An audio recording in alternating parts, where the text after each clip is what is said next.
É bom estarmos juntos para outra vez estudarmos a palavra de Deus. Cada dia, cada manhã, todas as manhãs, na primeira hora do dia, nós devemos buscar o Senhor, ter comunhão com o Senhor, porque assim Deus vai nos reavivando, né? Deus vai transformando a nossa vida. É bom estar contigo no programa Reavivados por Sua Palavra, que é um programa da TV Novo Tempo e que é também vinculado pela internet no canal do YouTube, youtube.com/Reavivados por Sua Palavra NT. Que bom estar com você, que bom estarmos juntos. E eu queria agora orar contigo, lembrando de que você pode seguir-nos no Instagram, no Facebook ou no Twitter, no endereço PR Evandro Fávero. Vamos orar? Querido Pai, bondoso Deus, acompanha-nos, siga-nos em todos os momentos com a Tua graça, com as Tuas bênçãos e nos dá sabedoria para entender a Tua palavra. Em nome de Jesus, amém. Bem, o Oséias capítulo 5, ele fala do juízo de Deus contra os sacerdotes, o povo, os príncipes de Israel, por seus múltiplos pecados. E também até que eles se arrependam.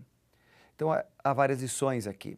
Eu quero começar lendo com você o verso 1, que diz assim: Ouvi, ó sacerdotes, escutai, ó casa de Israel, dai ouvidos, ó casa do rei, porque esse juízo é contra vós outros, visto que fostes um laço em Mispa e rede estendida em Tabor. Há um apelo, né? Dai ouvidos, preste atenção na mensagem. É provável que Mispa, que é mencionada aqui, se refira a Mispa de Gileade, localizada em território israelita, lá no leste do Jordão. O Monte Tabor se situa no Reino do Norte, a sudoeste do Mar da Galileia. Quanto aos termos laço e rede, os líderes de Israel, especialmente os sacerdotes, haviam promovido a adoração pagã, tanto em Mispa como em Tabor, levando assim o povo à destruição. Ou seja, o que o texto está dizendo, em primeiro lugar, é: nós precisamos prestar atenção no que Deus fala a cada um de nós. Presta atenção, diz o texto, dai ouvidos. E, em segundo lugar, de que nós colhemos o que nós plantamos. Percebe que essa expressão, colher o que plantamos, várias vezes se repete nas Escrituras, porque Deus quer nos ensinar que nós devemos prestar atenção naquilo que nós fazemos, nós devemos ter prudência e ter excelência. São palavras que devem fazer parte do nosso estilo de vida. No versículo 2 diz assim: Na prática de excessos vos aprofundastes, mas eu castigarei a todos eles.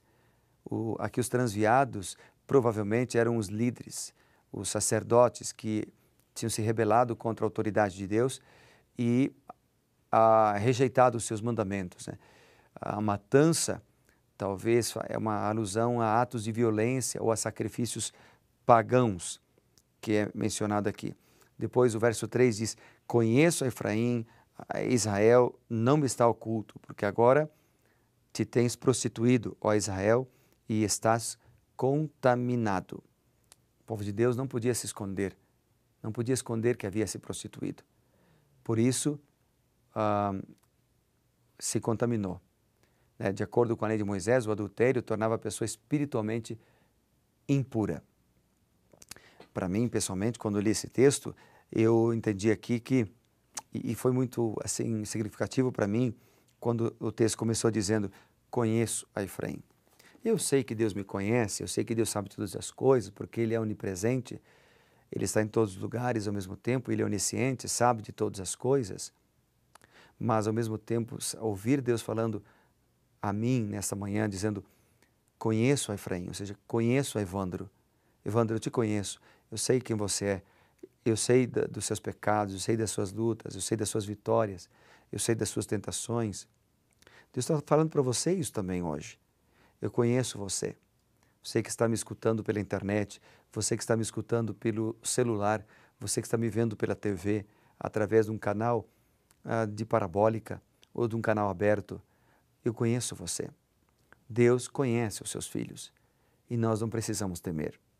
Ele quer transformar a nossa vida. Ele quer mudar o nosso coração. Ele quer transformar um coração de pedra em um coração de carne. Por isso não precisamos temer. No verso 4, nós lemos assim: O seu proceder não lhes permite voltar para o seu Deus, porque um espírito de prostituição está no meio deles e não conhecem ao Senhor. Olha, o povo sentia um desejo incontrolável de adorar outros deuses. E por isso o uso do termo espírito de prostituição. Há demônios que levam as pessoas ao adultério. Há demônios que levam as pessoas à prostituição, à promiscuidade e à adoração de ídolos. Então, se a pessoa não tem uma conexão direta com Deus, ela não conseguirá vencer a esses demônios, porque eles são muito fortes. O verso 5 diz: a soberba de Israel, ou seja, o orgulho, abertamente o acusa. Israel e Efraim cairão por causa da sua iniquidade, e Judá cairá também, juntamente com eles. A atitude arrogante de Israel foi auto-incriminatória, foi autodestrutiva.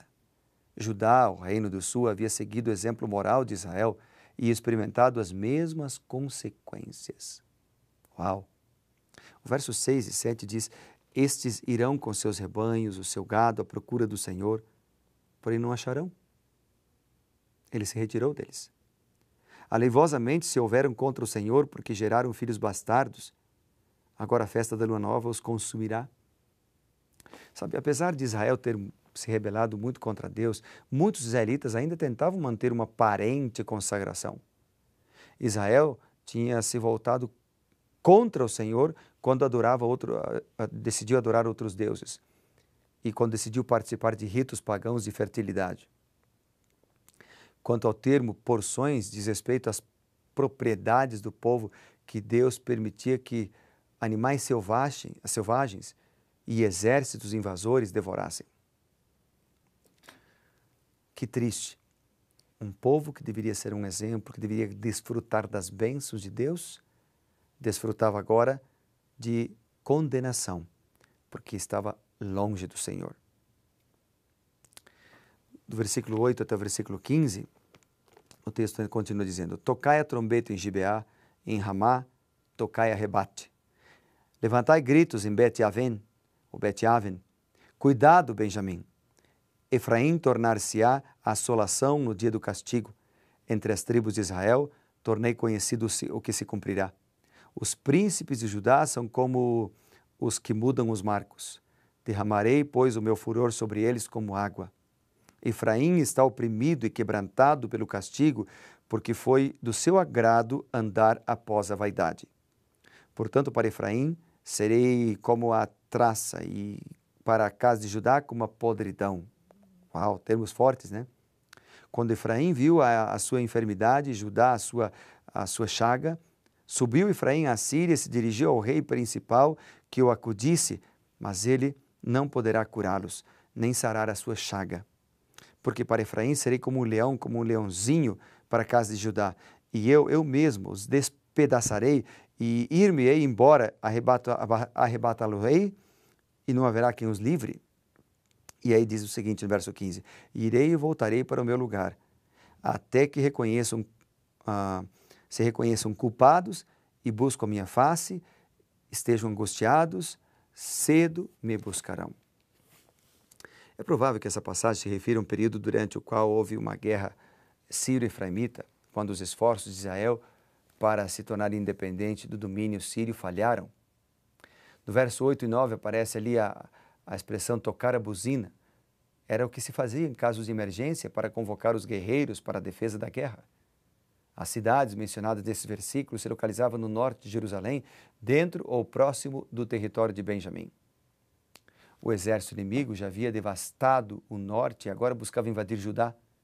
Com as palavras que o cerco está, o Senhor afirmou que o julgamento anunciado seria um decreto inalterável. E depois vem os versos 5, no capítulo 5, versos 10 e 11. Pedras eram usadas para demarcar fronteiras de propriedades. Um ladrão podia apoderar-se de parte da terra no lugar. Mas a lei alertava que tal alteração de limites de propriedade acarretaria julgamento específico de Deus. Deus conhece todas as coisas. Ele julga todas as coisas. Ele sabe de todas as coisas. E por isso, no verso 12, assim como a traça lentamente destrói os tecidos, o Senhor destruiria Israel. porque ele conheceu o seu coração. A podridão mencionada ali se refere à condição espiritual de Israel. Tanto Israel como Judá buscavam proteção por meio das alianças, porém com a Síria e não com Deus. Os assírios, cruéis, por sua vez, tinham interesse em explorar o povo de Deus política e economicamente. É provável que o rei Jareb fosse Tiglat-Pileser, mas isso agora não importa. O que importa para mim é saber que Deus estava disposto a salvar e o povo não queria ser salvo. O capítulo termina com a figura de um leão feroz e invencível. Deus dispersaria seu povo por causa da sua traição. Mas o propósito da disciplina do Senhor era levá-los ao arrependimento, era levá-los a buscar sua face. O verbo hebraico traduzido como buscarão, que aparece aqui nos versículos 14 e 15, sugere um profundo desejo. Deus está sempre disposto a se relacionar conosco. Só que nós precisamos perceber que a santidade como um povo significa a nossa dedicação total a Ele individualmente. E então, o que você vai decidir? Dedicar-se a Deus, ser íntegro a Deus? Ou viver uma vida desleixada, sem se preocupar com o que Deus pede de nós? Que Deus te ajude para que você e eu, que nos ajude, sejamos fiéis. Vamos orar? Querido Pai e bondoso Deus, abençoa-nos para que possamos andar nos caminhos do Senhor, sermos fiéis e não nos desviarmos nem para a esquerda, nem para a direita. Dá-nos a proteção Tua, conduza-nos em Teus caminhos, pois nós oramos no nome poderoso e maravilhoso de nosso Senhor Jesus. Amém. Que Deus te abençoe e seja, meu amigo, reavivado pela palavra de Deus a cada dia. Quando somos reavivados, somos transformados. Se somos transformados, somos felizes. Se somos felizes, vivemos melhor porque temos esperança. Grande abraço e até o próximo programa.